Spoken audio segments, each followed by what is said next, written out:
Mais um conteúdo para lá de especial da Carreta Agro pelo Brasil, recebendo, o privilégio de receber a vice-governadora do Acre, a Maílza Assis. Tudo bem, governadora? Obrigado pela presença, satisfação em recebê-la. Tudo bem, eu que agradeço, né?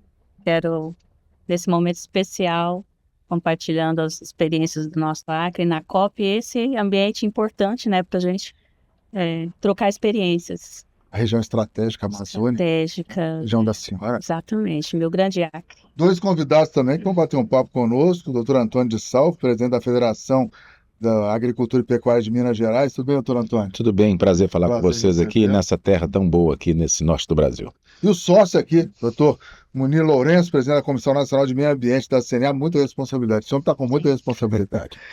Olá, meu amigo Tudo bem? Estevão, tudo bem? Obrigado mais uma oportunidade para participar do programa Agro pelo Brasil e com essa presença ilustre da vice-governadora do estado do Acre, que é um estado irmão e vizinho, eu do Amazonas, todos nós amazônidas, e reconhecendo hoje a gestão do governo do Acre, do governador Cameli, da vice-governadora, com um foco e com uma prioridade administrativa e política de apoio ao setor rural lá no Acre. Isso é muito importante. Pois é, o Acre é um estado emblemático, um estado ambientalmente emblemático, digamos assim. Quais os desafios hoje que a senhora enfrenta lá?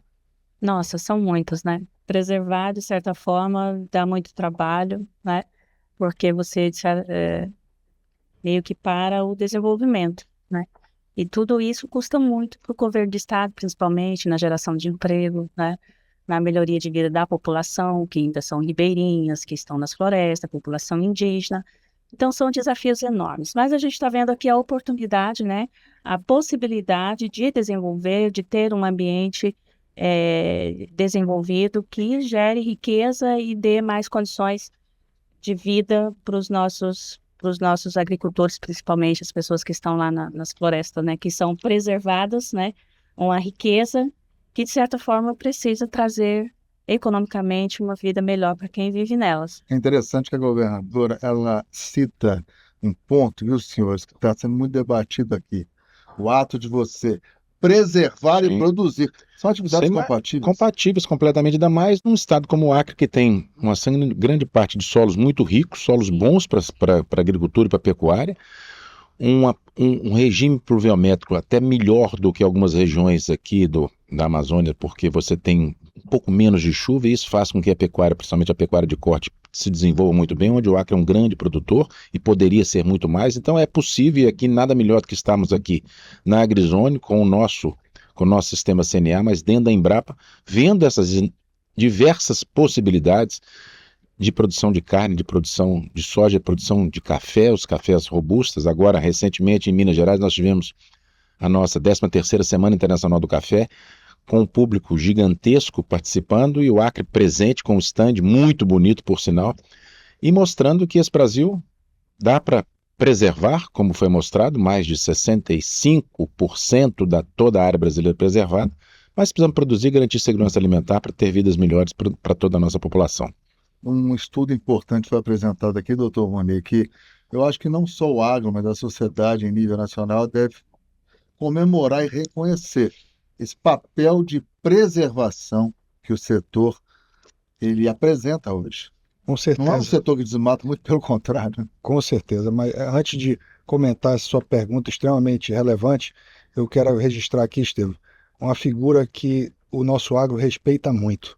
Se chama Asuero Veronês, que preside a FAIAC, né, Toninho? Sim. E que foi um baluarte, a vice-governadora conhece muito bem, foi um homem muito presente, um líder que acompanhou, inclusive, o Código Florestal. Foi não, é um homem muito presente, foi não, é. Mas na questão do Código Florestal, naquela época, foi determinante. Então fica aqui o nosso registro ao nosso colega e amigo Asuero Veronês por esse trabalho à frente da FAIAC, em parceria com o governo também do Acre. Mas você falava muito bem, é falsa, teve uma contradição, esse antagonismo entre produção de alimentos e sustentabilidade ambiental. É completamente falso. São questões fundamentais para a humanidade. A segurança alimentar, a produção de alimentos, e aí o Brasil tem um papel determinante de alimentar 1 bilhão de pessoas nesse mundo, e a questão da sustentabilidade ambiental. E essa equação ela se soluciona a partir da tecnologia. Por isso aqui, inclusive, da nossa aliança permanente e cada vez mais fortalecida com a Embrapa. que é a ciência da agricultura tropical e referência mundial. O Brasil hoje é uma potência agroambiental, energética e referência mundial em práticas sustentáveis para a produção de alimentos, unindo alta produtividade e responsabilidade ambiental. E esse estudo que o Toninho falou, que foi lançado aqui no primeiro dia da COP, aqui no Pavilhão Agro Brasil, a governadora atestou isso, de que o Brasil, a atualização do estudo de uso da terra no Brasil mostrou que 65% do nosso país está preservado, como o Toninho falou, 84% da Amazônia preservada e 1/3 de tudo que está preservado de floresta e vegetação nativa feito pelos produtores, dentro das propriedades rurais, propriedades privadas. Então o produtor, ele não é vilão, pelo contrário, ele é um aliado permanente da questão do meio ambiente. Uma hora interessado. Alguns exemplos práticos que a senhora possa nos dar para a nossa audiência. O que a senhora está fazendo, o que os senhores estão fazendo no Acre para compatibilizar isso, essa preservação ambiental com desenvolvimento econômico também humano? A senhora citou ribeirinhos, pequenos agricultores. Como é que a senhora está equacionando isso lá no Acre? 84% da área do Acre é preservação, né? Floresta nativa. E o restante, ou habitada pelo pequeno produtor, né, a maioria, e áreas degradadas, né, que nós temos. Então, com essa busca, né, de desenvolver sem giraria, sem agredir, preservando o meio ambiente, nós buscamos saída, e uma delas é o exemplo que o senhor citou do café. Exato. Né? E além da nossa vegetação, né, nossa biodiversidade riquíssima, uma das maiores, e a produção também da nossa floresta nativa, que é o açaí, né, o buriti e tantos outros, os óleos, né, que podem ser extraídos, tudo isso já existe um estudo, né, uma forma da gente extrair essas riquezas e torná-las, né, como benefício para a população. A produção, né, a produção como essas apresentadas aqui pela Embrapa, que tem um estudo que define, né, as formas de isso dar certo, é o que nós precisamos fazer no Acre. O café é uma delas, o açaí é uma delas, o cacau, né, e tantas outras culturas que está provado que o Acre produz muito bem pela qualidade do solo que tem, né, e o nosso maior gargalo, no entanto, é a logística, né, as condições, estradas, infraestrutura, tecnologia, né, que é caro, mas nisso é que a gente está pensando e nos programando para investir e conseguir dar uma saída e soluções para esses problemas. Eu sou fã de futebol, mas aqui na COP, viu, Antônio, doutor Muniz, eu fiquei conhecendo muito, não é a SAF, o SAF, né, que é o Sistema Agroflorestal, que a gente denota floresta de pé, um termo também que está sendo cunhado muito aqui, lavoura, pecuária, floresta. Na visão da senhora, é um dos caminhos? É um dos caminhos, porque são culturas que já foram provadas, né, que produzem muito bem lá. Então, isso trabalhado com a assistência técnica, com as condições, né, com a tecnologia aplicada da forma correta, é uma saída, e é a saída para o nosso estado.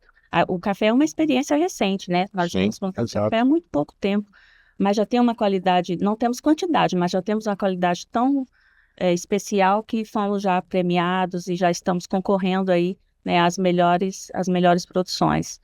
Antes de voltar a conversar com o Antônio, com o doutor Muniz, eu sei que a senhora está com a agenda super apertada, mas regularização fundiária também é um tema muito caro, é um tema que está sendo debatido na COP. Gostaria de ouvir a visão da senhora sobre esse desafio. É um dos nossos gargalos, né?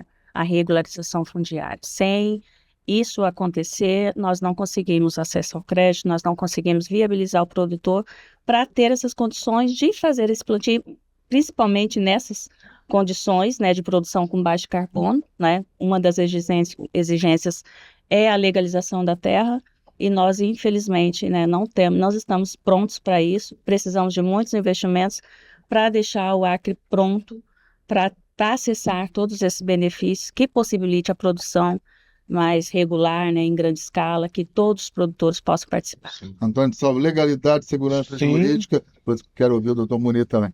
Fundamental, você imagina que se nós voltarmos um pouquinho no tempo, o Acre só é um estado brasileiro graças a esses produtores rurais que Muito. ficaram lá e não deixaram o Estado voltar a não ser nosso como era. Então, é fundamental que isso aconteça e a gente precisa entender que esses homens e mulheres que para lá foram, num passado já distante de hoje, ter as suas terras regularizadas para que eles possam efetivamente ter mais facilidade de acesso ao crédito.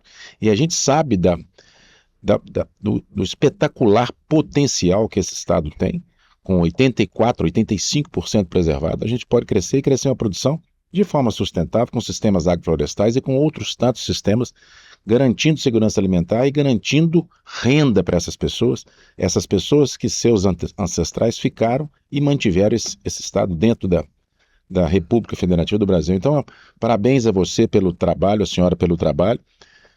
Minas Gerais vai estar sempre de portas abertas para que a gente possa não só trocar experiências.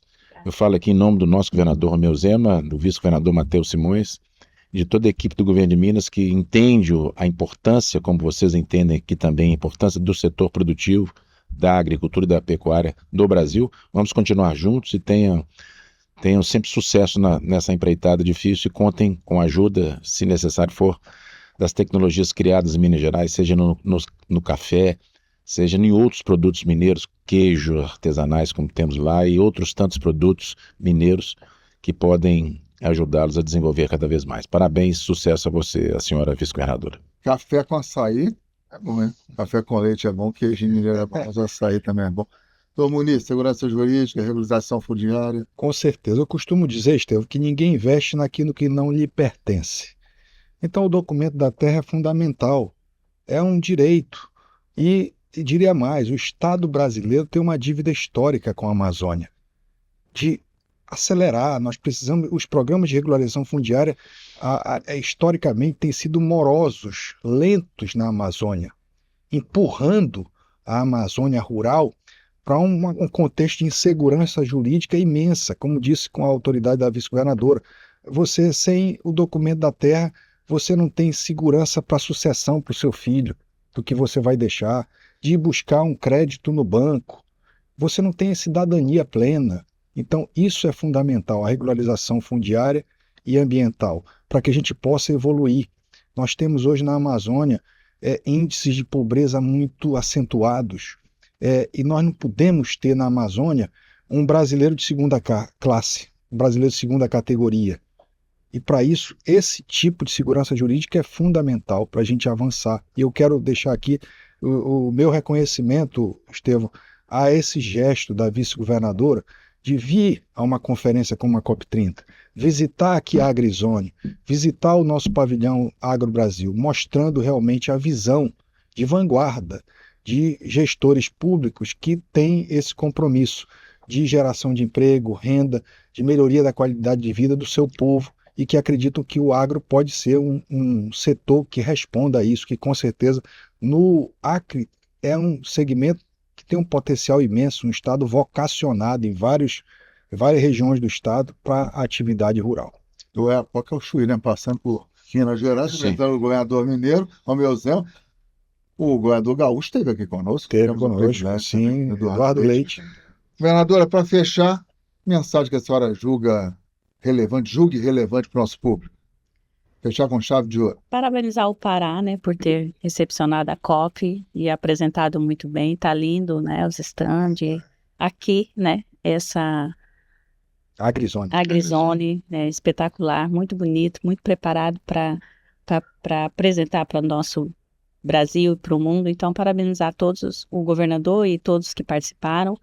A vocês também pela oportunidade de a gente conversar um pouquinho sobre isso, colocar também o Acre, né, de portas abertas para recebê-lo, para ter as experiências que o Acre vive, sobretudo, né, uma gestão que precisa ser ampliada e visionária em relação ao desenvolvimento que precisa acontecer e as condições que a gente precisa dar para o nosso povo. Agradecer especialmente. Vem Acre, né? Vem para o Acre. Vem para o Acre e da AgriZone, tá vendo? É isso aí. Desejo sucesso para a senhora, pela simpatia. Obrigado, parabéns pelo seu trabalho. Obrigada, deixo um abraço. E quero mandar um abraço para o doutor Assuero, né? É um grande amigo e participa sempre. E realmente é uma pessoa que faz a diferença lá no meio dos pensadores para o nosso agro. Muito obrigado, doutor Munir. Obrigado, doutor Antônio, também, Muito obrigado. da mesma forma. Mais um episódio. Obrigado a todos. Obrigado. Agradeço. Obrigado.